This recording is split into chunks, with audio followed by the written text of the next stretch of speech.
Okay, so this is just a quick presentation to show you how to get to your assignments.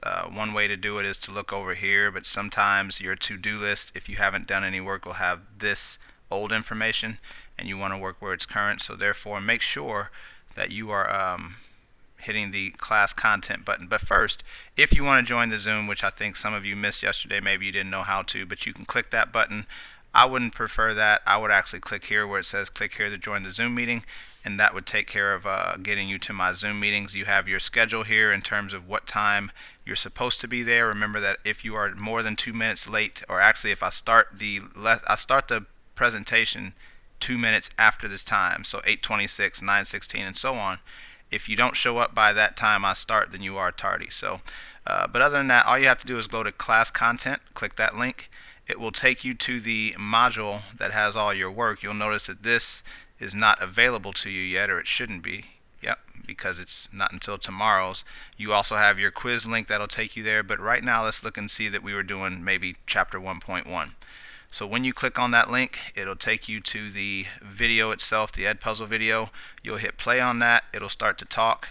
I'll, try not to let it be too loud, but if you want to let this thing go all the way up, you hit this maximize button. That way you can actually see what's going on. Hit escape to go back to regular screen, and that will take care of that part. The key thing to know is you cannot fast forward, though you can back up. You can fast forward to whatever you've seen. So if you've watched 2 minutes of the video, then you can fast forward and rewind for 2 minutes. So once you finish the video, if you want to come back and look at a question, as long as you finished it, you can fast forward to wherever you want, but you got to make sure you finish it first. The first time through, it does not let you fast forward through. Either way, once you finish watching this video and you get the password, because again, if you don't finish, you can't do your homework, but this has the password to your homework. So you'll get to the question will tell you your password. You'll click the MathXL link. That will take you to MathXL. Click sign in, and your login name is SE. Once it gets there, SE followed by whatever your lunch pin. So if my lunch pin was 12345, then my username would be SE12345. If I was going to do my password, your passwords are also all the same, STUDENT1. Again, if you want to see it, just hit that little button there. But again, capital S, regular student, not students, and then you sign in. Now here's what you don't want to do.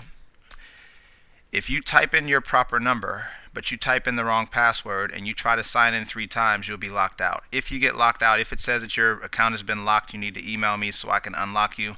But again, typically after a couple instances, I would just say, check to make sure your password is right. And if your password's right, chances are your username is wrong. But anyway, once you get in there, this is where it's going to take you. Again, you should see your name up here. You will go to homework and tests. Again, you'll see the 1-1 key. You will type the password in for that, and that will give you a quiz, which is just a real quick question. Once you do that quick question, you can do 1.1. But again, if you try to do 1.1, it's going to tell you must receive a 100% on 1.1 key. So it's not even going to let you into the homework until you've got the video password and so on. So also be sure to note that you have to have a 50% on all of your homework just to take the quiz. So you need to be working on a almost daily basis just to make sure that you're not falling behind. And again, email me if you have any questions.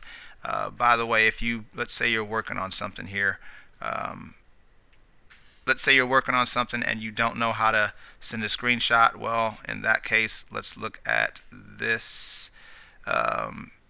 Going back here, if you don't know how to send a screenshot, go home.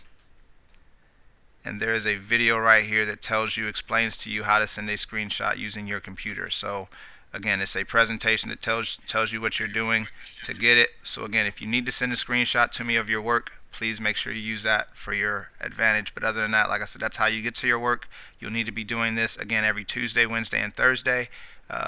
It's not really long assignments. I think the video is about 10 minutes. The assignment shouldn't take more than 15 afterwards. If you have issues, email and you'll be done. But again, make sure you're working on a regular basis, because most of the students who fail, it's because they just kind of sit and wait for everything to kind of pile up. So if you have any issues with anything, email me, rbradley@sps.edu. sps186.org. But again, other than that, good luck this year.